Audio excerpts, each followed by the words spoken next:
Hi guys, lately I've been getting asked a lot of questions about my implant, which if you don't know is a type of birth control. So I don't know if you can see it, but there's like a little scar on my arm right here, and this is where it is. Let's see. Yeah. So it's actually not as painful as I thought it would be. They give you a shot beforehand and it's a slight burn, but after that you don't really feel it. Um, but obviously the main benefit is it's a birth control, so it reduces your chances of getting pregnant. For this specific one, well, for the implant in general, it's 99% accurate, so I mean, effective. So out of 100 girls, only one might get pregnant. um, Other benefits are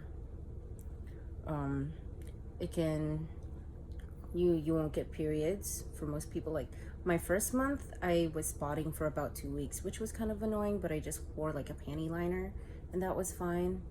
And then good, in September last month I think I spotted for like 4 days, and then this month I'm late like 3 days, so we'll see. I don't think I will get a period this month. And then also the other one, my favorite one, is it prevents you from getting cervical cancer.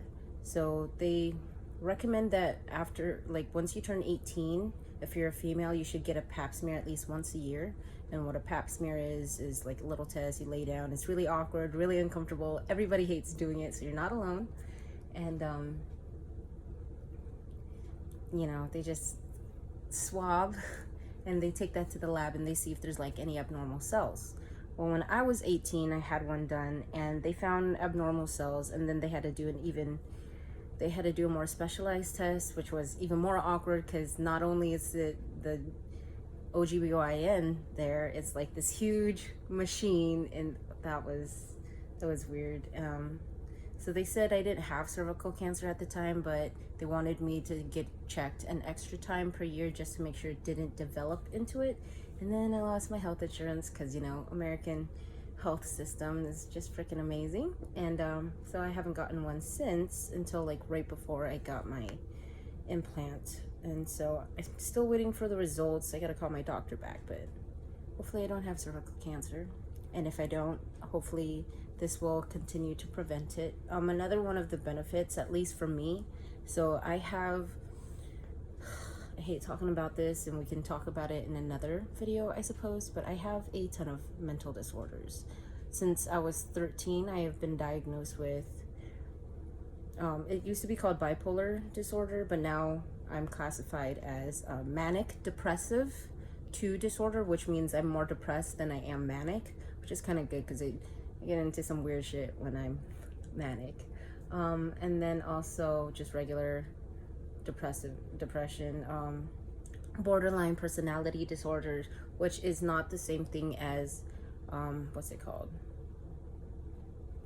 as the split personality, which is now called something else. But it just means that I have very black and white thinking, so it's either one way or another, and I've been working on that a lot. It's just like due to a lot of trauma, that's kind of just how my brain sees these patterns. So it's like, okay, there's no gray area, this is the pattern I'm seeing, so this is the result. And that's usually how that works. And then also I have like anxiety disorders, PTSD, a little bit of OCD. Like, yeah, it's a mess. And so usually this time of year, because my birthday's coming up, I'm usually pretty depressed.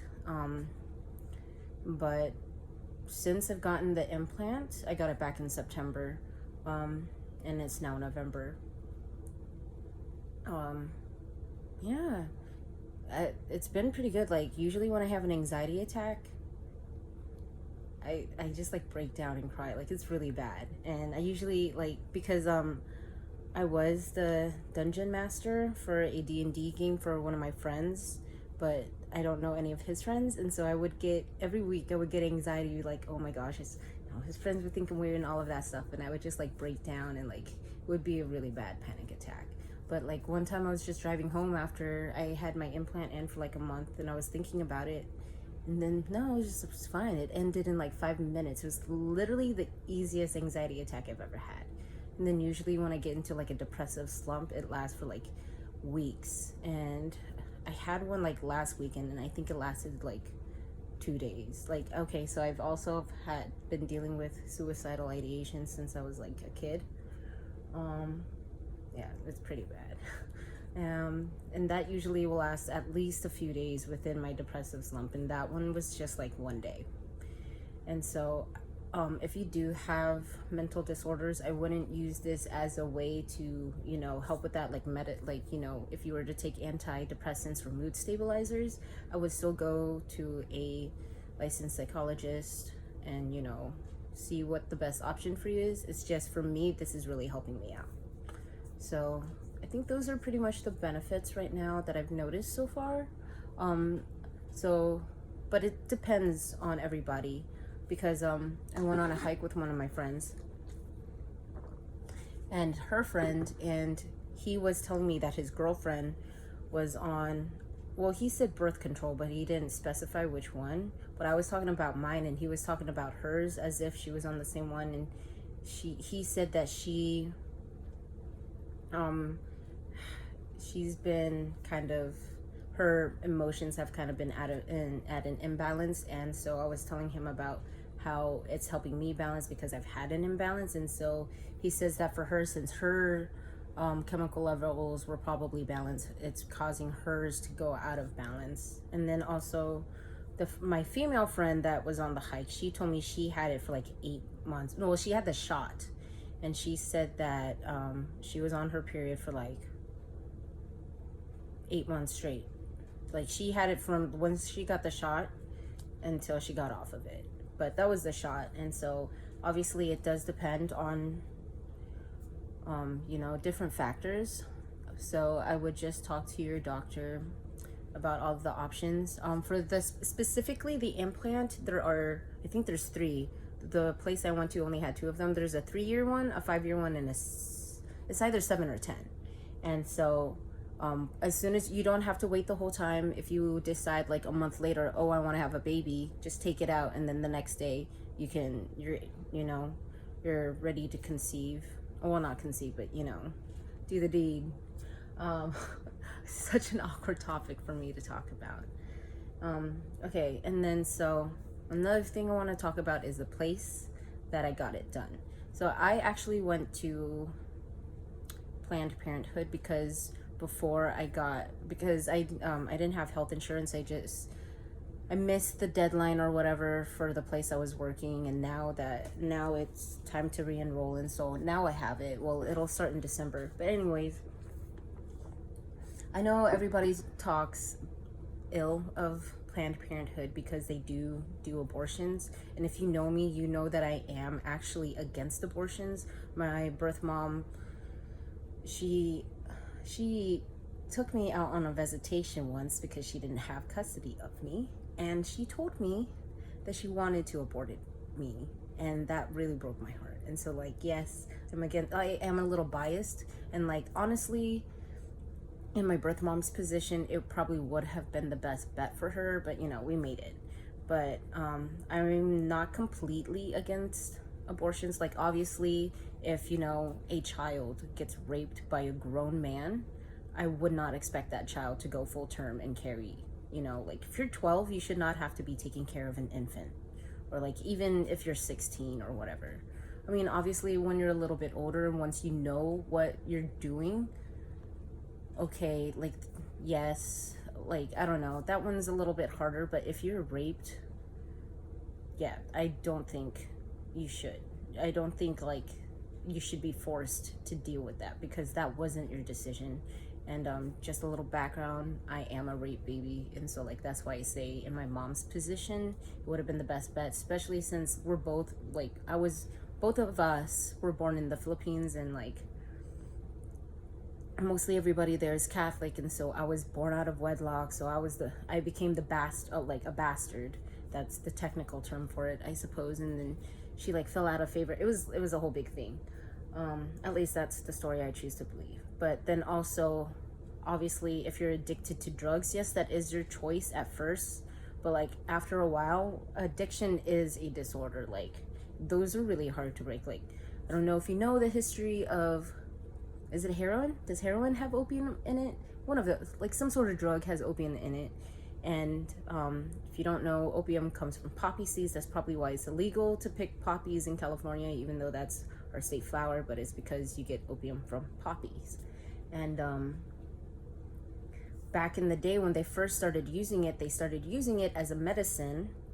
But once you got addicted to it, if you stopped, you would die. Like that was just, yeah.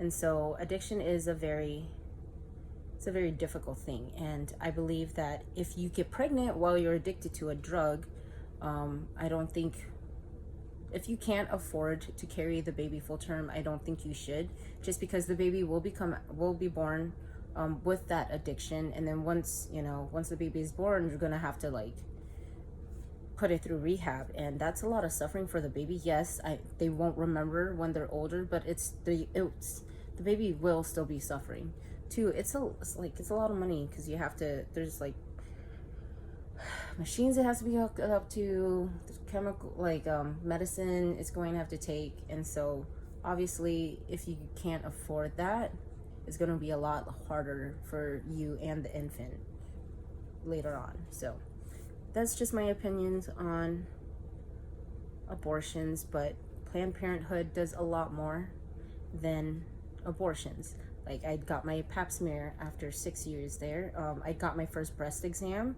They do STD tests, which if you're sexually active, I believe you should do that after like every partner. They recommend at least like once a year, just because like even if you're with your partner the whole time, people are unfaithful sometimes, or maybe they were sharing drinks with a good friend who had a cut in their mouth, who knows, whatever. So yeah. And then also if you don't have health insurance, it's also a really good option, just because like I didn't have health insurance, and so they had me see if I qualified for their little card thing. I don't have my wallet on me, or else I'd show you the card, but like I got an HIV test for like $4 or $4 or $7. It was really cheap. And then they give you a portal online, and that's where they'll send your results. At least your like STD ones, that's where mine came in. It's clean, by the way. I don't know. I felt like if I avoided answering that would, you guys, yeah. Okay, anyways. And I haven't, like I said, I haven't got my pap smear results back, but so it's very simple, very easy. They do it for guys too. Also, like, even though I told them like I'm not really having sex right now, I'm single, whatever, they still was just like, well, just to be safe, here you can have some condoms, here's some Plan B, whatever. And so yeah, I think it's, yeah, Plan B is, Planned Parenthood isn't the monster organization that everybody thinks they are. Well, not everybody, but a lot of people think they are. They're good. They're like really good at educating and I don't know, promoting sexual health. So yeah, I highly suggest you guys go to them. And if you have any questions about Plan B or the implant, just message me, I guess, or I do plan on posting this to YouTube, so I guess leave a comment. I don't know, I'm into this. I'll figure it out. But anyways, have a good day, guys. Bye.